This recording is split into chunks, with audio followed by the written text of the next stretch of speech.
So here I am at the Church of Love and Truth in Easley, South Carolina, and I'm not speaking on an official basis for this organization, but I thought that this was something important for me to share in my channel, particularly since the name of my center is Musalla Al-Wadud, and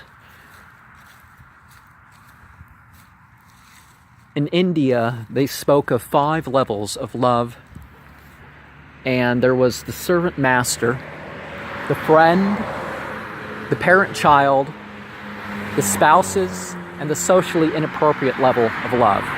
Now, when it comes to love of God, we are not talking that you just skip to the socially inappropriate level. The servant master level, obviously, as it says in the Bible, if you love me, keep my commandments. And it says in many other scriptures the same thing. So you show your love and your regard for God through that. In a full-size Bible, we have the love by and for God, 11 verses. And we have, in the Quran, we have 56 verses. It's more detailed and oriented in action in the latter. But you do have some important principles, and I'm not talking about John 3:16 because that's that's not quite the idea I'd want to point out. We have the difference of it's okay to love the world, but the love of the world is tempered. The love of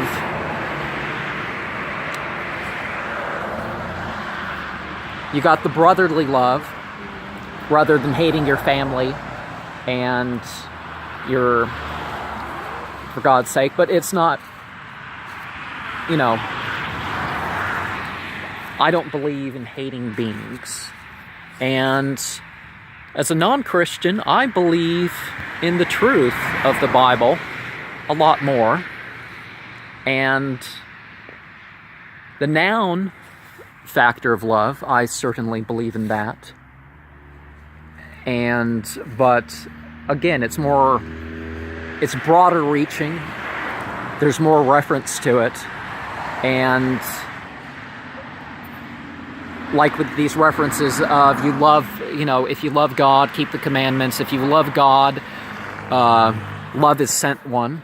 And Jesus is, a name that we call one of those sent ones. But the mention of him is there. But it's not so much in terms of actual presence, because people believe a lot of, and there's typical standard style pews there. But I guess that's what I had to say about this. So there are those 11 verses in the Bible to look at. There are verses that it was said more of because the implicit, the idea of the mercy and this captures the spirit of love. But again, if you look at that, there's hundreds of ones that you could retranslate into the same way in a non-literal thing to capture that spirit of love. But it's a very important motivation for life. The love of yourself, the love of the natural self, of the mind, of the spirit. In these, I'm at a loss for words here, but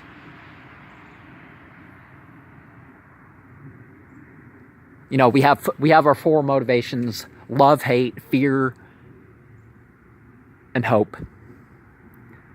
And of course, there's the Epicurean balancing between pleasure and pain, and doing things for itself, and but if I had not said it, love everything and every being, but that love should not mean that you approve of their bad beliefs, of their bad actions. You know, if you hate something about somebody, that's fine. If you don't like something about your experience in even the material world, not having to deal with anybody in particular, that's, again, fine. But I'm guessing this is... So in the real love, in the real truth, the truth being the letter L and the letter V being love, life would be the X, but that's implied, isn't it?